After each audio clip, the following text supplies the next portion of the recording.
problem we have is that in our culture today, very rarely do we ever actually see little idols. I always love The Simpsons, right? Where Homer walks into the Quickie Mart and Apu, the Hindu, is there. He has his god Ganesh, the statue right there. And Apu says, "Mr. Simpson, please do not offer my god a peanut." Because Ganesh has the elephant head, right? We don't usually encounter idols like that, so sometimes we don't always recognize them. Because they're not there with a little offering of food and candles and, dancing like this or whatever. So I brought some idols with me. Now I want you to take note. These are all idols that I found in my house. Which means that just having them does not make you an idolater, but every one of them probably I bowed down to at one point or not literally. But at some point in my life I maybe said, oh yeah, that's my goal. That's really important. I'm going to focus on that. What's interesting is that Isaiah says, the Lord is the maker of everything. He made those trees that they carved into the idols. He made the iron ore and the gold and the copper that they smelted and made these images. He made the hands and the knowledge to be able to create these things, the creativity. He gave us the brain to make the things that we worship. The things themselves are not the problem. It's our attitude towards them that's the problem. I love trees. I love wood. I love metal. I love all sorts of things. But we should be loving the one who made them, not the thing. So here are my idols. Now normally, when we think about it, in the ancient world, the three big idols: power, sex, and food. That's the big. You know what the three big idols are today? Satan. And as Christians, we tend to know that. We sort of have a sense, and we can think of who the idols are. I think of power and such. I think maybe there's a White House, or maybe a dome, or a big tank, or something as a symbol of power. Sex, I think there's a rabbit symbol maybe used for that a lot of time. Anyway, and food. Boy, every time there's a news story about obesity and nutrition and this, right? We have food idols in our country, don't we?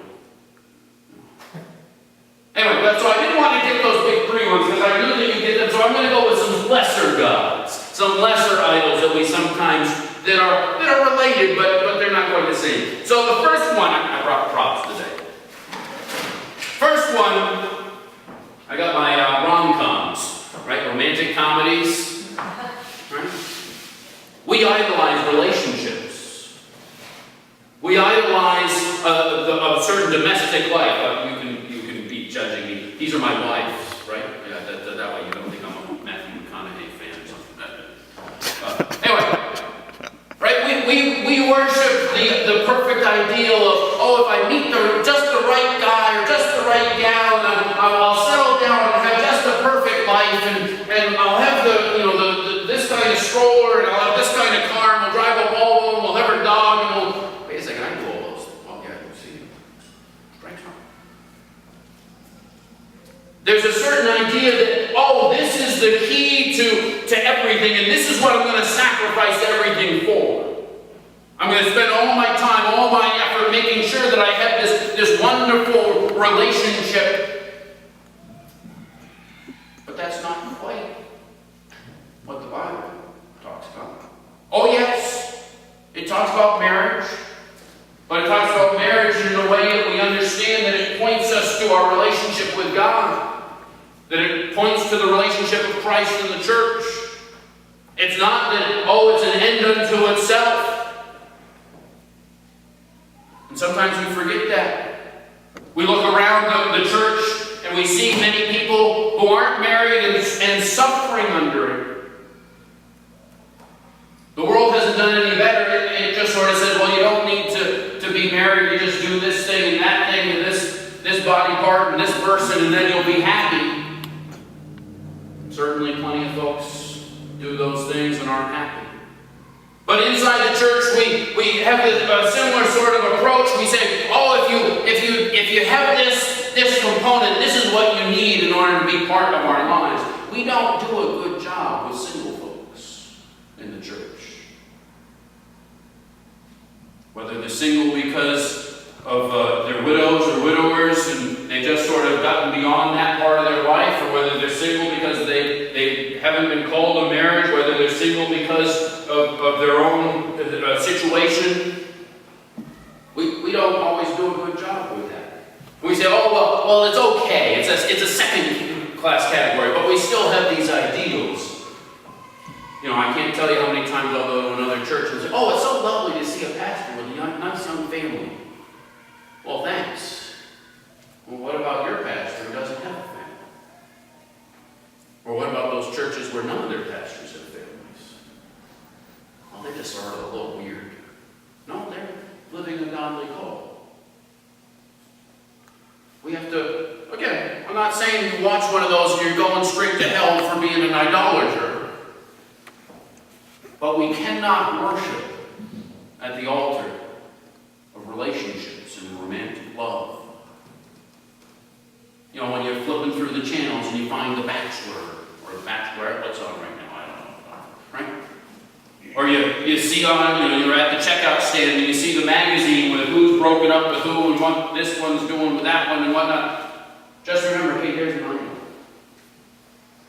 I gotta watch out for that. I have to make sure that my relationship with God is the focus of my life. And what God wants me to do is more important than some sort of ideal. The second idol I brought, this one will be good on YouTube. Power, control, self-reliance. Right? We know the gun culture has idols. My favorite bumper sticker. Right? God made man, Sam Colt made him equal. Right? I can do it myself. I don't have, what's the other one? We don't, in this house, we don't dial 911. Right? I can take care of myself. Anybody comes, I've got my, take them out. Right? That's an idol. That's a big one in the United States. Isn't it? Oh yeah, it might not manifest around guns, but it certainly does. Right? Again, this is my house. This is what I've got idols kicking around. We have this sense of, like the idol makers of old. Oh, well, I can do this, and I can go out to the forest, and I can cut down this tree, and I can do this, and I've got the skills, and I've got the saw. It's a self-sufficiency. It's a saying, hey, I don't have to rely on anybody else but me. I don't have to worry about the police. I don't have to worry about anybody. Because if you really get up to me, I'm just going to put you in the ground. It's an idol. I mean, heck, us gun guys, we can get even more worked up about, the manufacturing, and this one's got these slots, and it's 6 ounces lighter than this one, and that one's capacity. I mean, we can get all sorts of technologically exciting. But it's an idol. Self-reliance. Independent spirit. God has another term for that. It's called stiff-neckedness. It's an idol. We can worship it. Third, demigod. Extra strength pain reliever. Comfort. We worship comfort. If we're not comfortable, we're not happy. We will do anything to get comfortable. Right? We'll pop some pills. We'll eat some cookies. We'll veg out in front of the air conditioner. I know some of you are just going, hey boy, that's why I wore my suit today, so I'd be more uncomfortable than you. When God calls us to do something, we go, well, it'd be sort of nice to do that, but I'm not sure I'd be comfortable. Well, good, that's the point, is to not be comfortable. When we think about the great saints The great people of God who have done fantastic things. I can't think of a single one of them who was comfortable. You have to leave comfort behind.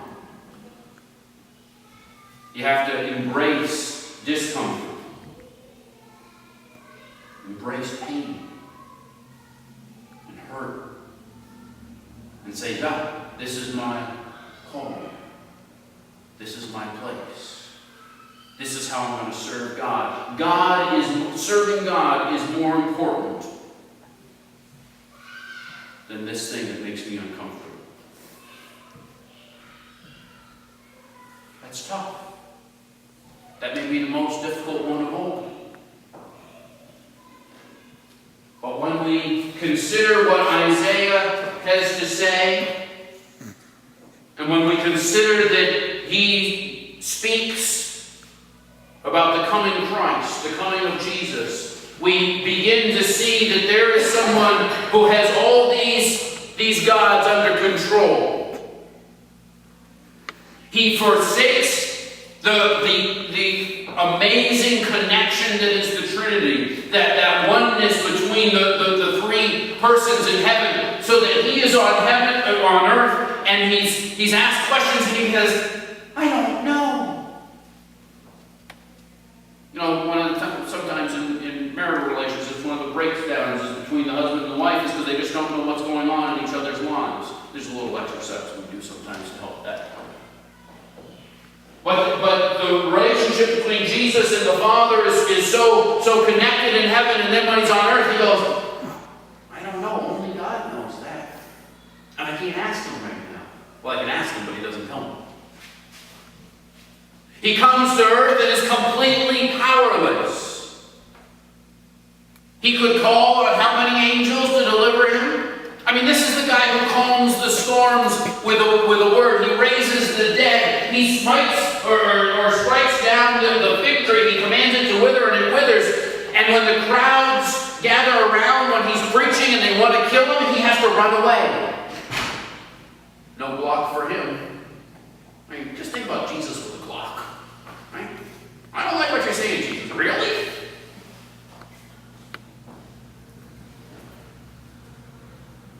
And as for comfort, sometimes I think the cross might have been the most comfortable part of his day because he died. At least that had an end. The scourging, the crown of thorns, the mocking, and not just sort of, oh, you're one of those Christian type mockings. Now, this is mockings we see on the evening news in Egypt and Syria. We don't see on the evening news because they don't let cameras in, but North Korea and China.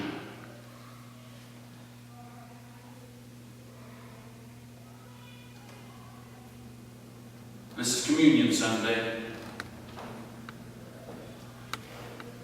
We come to the table where we remember that Jesus conquered all these gods for us. We have a choice to make in how we respond to it.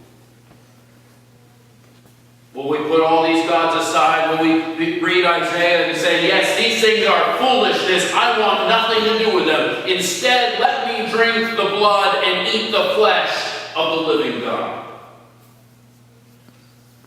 This is probably the worst meal you'll have this month. There's nothing real exciting about matzah and grape juice. I mean, it's not even wine that you could get a little, you know. But we eat it to say, yes, Lord, you are the most important. You are the God that I acknowledge. You made me